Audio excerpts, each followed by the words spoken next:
Hey, what's up? This is Pirshab, your personal mirror, and welcome back to another vlog video. তো আজকে এখন আমি আসছি তুরাগ নদীর পাড়ে। আমার বাসা থেকে হচ্ছে বেসিক্যালি 10 মিনিটের দূরত্ব।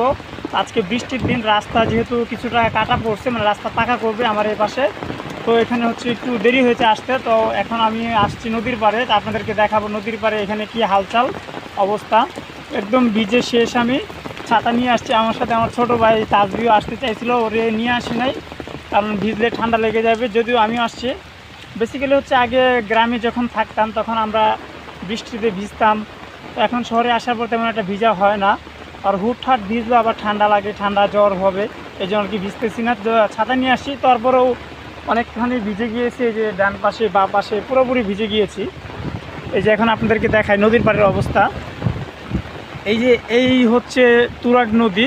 এটা হচ্ছে মোহাম্মদপুর থেকে গাবতলী রোডে বাঁ দিকে হচ্ছে নদীর ওই পার দিক দিয়ে হচ্ছে বসিলা রোড, যেটা বসিলা ওয়াশপুর এগুলো। আর এই যে এখানে হচ্ছে বালুবাহী কার্গো শিপগুলো এখানে অপেক্ষা করতেছে। বেসিক্যালি হচ্ছে এখানে শুক্রবার দিন মানুষজনের জমায়েত বেশি থাকে। এই যে এখানে বেঞ্চগুলো আছে, একদম মানুষে ভর্তি থাকে, পরিপূর্ণ একদম। বিকেলবেলা একদম মনে করি জায়গায় পাওয়া যায় না, এরকম অবস্থা। আর এই যে সারি সারি নৌকা বাঁধা, যদি এখানে আরও অনেক নৌকা থাকে, এগুলো দিয়ে হচ্ছে ওপার থেকে ঘাস কেটে আনে, বা অনেক সময় যেগুলোতে যে ছাউনি দেওয়া, ওগুলোতে হচ্ছে যাত্রী পারাপার করে এই পার থেকে ওই পার, 5 টাকা করে। এখন হয়তো 10 টাকা হইতে পারে, আমি অনেক দিন এখানে আসি না। এই যে এখানে হচ্ছে সাইড দিয়ে অনেকগুলো ঘাস ছিল, বড় গাছের ছিল, কেটে ফেলেছে।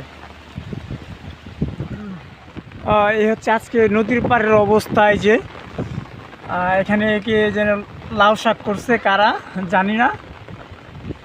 আর বৃষ্টির পানি পেয়ে গাছগুলো তাড়াতাড়ি বাড়বে, যদিও নিচে পানি থাকে সবসময়ই। আর এখানে একটু সামনে দেখায়, এই হচ্ছে কচুরিপানা নদীর পাড়ে। গ্রামাঞ্চলে দেখা যায় সবসময় সব এলাকাতে বিল ঝিলে বা নদীতে, শহরে যেহেতু নদী কম তাই দেখা যায় না। যদিও এখানে তুরাগ নদীর পাড়ে এই যে কিছুটা কচুরিপানা ফুল দেখতে পাইলাম, এই যে এখানে তুলতাম। এগুলো হচ্ছে আপনাদের জন্য, আপনাদেরকে সবাইকে ওয়েলকাম নদীর পাড়ে, ঢাকা উদ্যান নদীর পাড়ে, তুরাগ নদীর পাড়ে আসবেন। যদিও সন্ধ্যার পরে আসার প্রয়োজন নেই এখানে কখনোই, কারণ সন্ধ্যার পরে হচ্ছে ভদ্রলোকেরা বসে থাকে আপনাদের অপেক্ষায়, আপনাদের অনুদানের অপেক্ষায়। এই আর কি, আসলে হচ্ছে বিকেলবেলা আসবেন, সকাল 10টার পরে আসবেন। সকাল 10টার পর থেকে বিকেলে যে কোনো সময় আসতে পারেন, কিন্তু সন্ধ্যার আগে অবশ্যই বাসায় ফিরে যাবেন। এই যে নদীর পাড়ের অবস্থা। ওকে, ওয়েলকাম সবাইকে।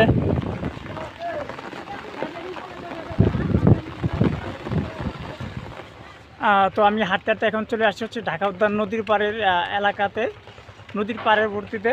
তো এখানে হচ্ছে আগে ছিলাম হচ্ছে সুইচ গেট বরাবর এলাকায়, আমার বাসার পাশে। তারপর এখন আমি হচ্ছি ঢাকা উদ্যানের এই পাশে। এই যে এই পাশে হচ্ছে আমাদের নদীর অবস্থা। এই পাশে হচ্ছে কনস্ট্রাকশনের কাজ চলতেছে, বড় বড় বিল্ডিংয়ের। তো আগে ঢাকা উদ্যানের জমির দাম কম ছিল, এখন অনেকটা বৃদ্ধি পেয়েছে জমির দাম। এই যে এই পাশে অনেকগুলো বালু ভর্তি লঞ্চ ঘাট করা আছে। এই পাশে হচ্ছে কচুরিপানা অনেক পরিমাণ, আর নদীর স্রোতের সাথে সাথে ওরা ভেসে যাচ্ছে। তো এই পাশে হচ্ছে অনেকগুলো লঞ্চের কারণে ওরা যেতে পারে নাই। এই যে আমার পাশ দিয়ে এখন হচ্ছে একটি মালবাহী জাহাজ চলে যাচ্ছে। যদি এখন মাল নেই, একদম আনলোড করা, লোড করলে একদম ডুবে যায়। ওই যে সামনে যেটা আসছে সেটার মধ্যে একদম ডুবে যায়। এখন যেহেতু আনলোড করা হয়েছে তাই ভেসে উঠেছে পানির উপরে। তো সামনে যেটা আসতেছে ওটা একদম ধীর গতিতে, আর যেটা চলে যাচ্ছে এটাতে মাল নেই। যখন লোড থাকে জিনিসটা, তখন হচ্ছে একদম স্লো যায়, যাতে কারণে করে কোনো প্রকার বাতাস বা হচ্ছে নদীর পানির ঢেউয়ের কারণে ডুবে না যায়। এই যে তো আমি আছি এখন হচ্ছে ঢাকা উদ্যান নদীর পাড়ে। এখানে এই যে এই পাশে আমার নদী, আর এই পাশে হচ্ছে কিছুটা গাছগাছালি এই যে দেখা যায়, অনেক সুন্দর দেখা যায়। আগে হচ্ছে এখানে গাছগাছালি ছিল না, এগুলো নতুন লাগানো হয়েছে। যদি মাঝে মাঝে হচ্ছে বিদ্যুৎ চমকাচ্ছে বিকট আওয়াজে কিছুটা ভয়েরও কারণ, হঠাৎ যদি বিদ্যুৎ স্পষ্ট হয়ে আবার মারাও যায়। এটা নদীর পাড়ে, যে এখন সন্ধ্যা হয়ে যাইতেছে, ভদ্রলোকেরা চলে আসবে, আমিও চলে যাই। আজকে হচ্ছে নদীর পাড়ে এই দৃশ্য খুবই মনোমুগ্ধকর দৃশ্য। এই পাশে শান্ত নদী, যদি কিছুটা হাওয়া আছে। ওই পাশে দেখা যাচ্ছে নদী ভাঙনের মতো অবস্থা, রাস্তা আর কি উঠতেছে। ওই পাশে বাড়িঘর আছে কিছু।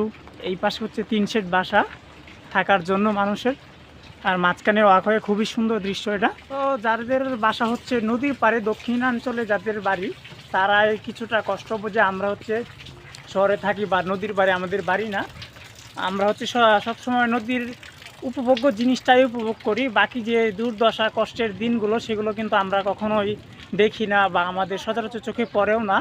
যারা নদীর পাড়ে থাকে তারা এইটার কষ্ট বোঝে, তারা এটার মর্ম বোঝে। তো আমরা আজকে একটা মেসেজ দিতে চাই, সেটা হচ্ছে আমরা কখনো নদী ভরাট করব না, কিনারবর্তী জায়গা থেকে হচ্ছে বালি তুলব না, বা হচ্ছে নদী দূষণ করব না, পানি দূষণ করব না। এটার কারণে অনেক প্রাকৃতিক দুর্যোগ সৃষ্টি হয়।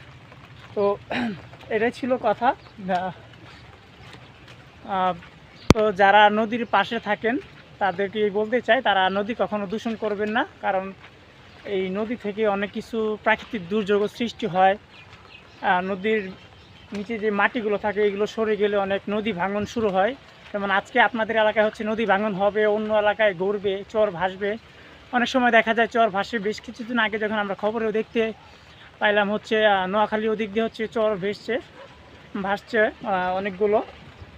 যে এই পাশে যেমন কিছু কালো মাটি বা বালি জমা হয়েছে, আবার ওই পাশে ভাঙন শুরু হয়েছে।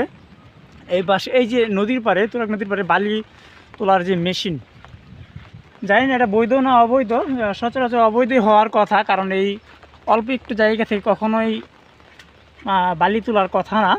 যদি বিশাল জায়গা থেকে বালি তোলার কথা, সেটা হচ্ছে নদীর এই পারে একদম মেন রোডে। আমি যখন এইখানে ঢাকা উদ্যান সরকারি মহাবিদ্যালয়ে পড়াশোনা করতাম, তখন হচ্ছে এখানে এই ক্যাফেগুলো ছিল না, ক্যাফে বা দোকান যাই বলেন কোনো কিছুই ছিল না। এখানে হচ্ছে একটা সিমেন্টের কারখানার মতো ছিল, মানে গুদামঘর বলতে পারেন, বা হচ্ছে স্টোরেজ যেটা এখানে ছিল। এই যে এখানে হচ্ছে বর্তমানে ক্যাফে একটা। তো এই পাশে বসার জন্য বেঞ্চ ছিল অনেকগুলো, এখন বেঞ্চগুলো নেই, একদম ওয়াকওয়ে দিয়েছে, আর হচ্ছে কিছুটা বালি আর কি ভরাট করেছে। আর এখানে হচ্ছে ক্যাফে।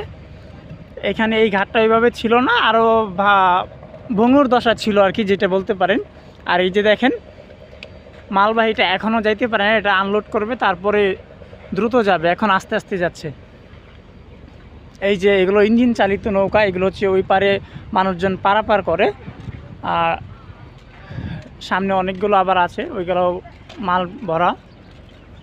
আজকে হচ্ছে পুরো রাস্তায় আমি একা, আজকে আমার রাজত্বই চলবে এখানে, ওয়াকওয়েতে কেউ নাই, এখানে 2-4 জন দেখা যায়, তাছাড়া আমি একা। আমি এখানে যে বৃষ্টির মাঝে আনন্দর মতো ঘুরতে আসছি ছাতা নিয়ে, যদিও ক্যামেরা ভিজে যাওয়ারই কথা, ভিজে যাচ্ছে, জানি না কথা পুরোপুরি ক্লিয়ার কিনা আমার, তারপরেও ঘুরতে আসছি। এই যে কি সুন্দর ফুল, কি ফুল জানি না, এটা সচরাচর নামও জানি না আমি। এই যে কত সুন্দর ফুল দেখা যাচ্ছে, এই পাশে অনেকগুলো, এই পাশেও এই জানি না, ছোট ছোট ফুল, যখন কলি তখনকার কি ফুল সেটা জানি না। এই যে এই পাশে অনেক বড় বড় বিল্ডিং কনস্ট্রাকশনের কাজ চলছে। এই যে এগুলো হচ্ছে, এখানে আগে কোনো বড় বিল্ডিংয়ের কাজ ছিল না, এগুলো নতুন হচ্ছে, হয়তো বছর 1-2 কানি হবে, আগে ছিল না। তো সবাই ভালো থাকবেন, সুস্থ থাকবেন, আল্লাহ হাফেজ।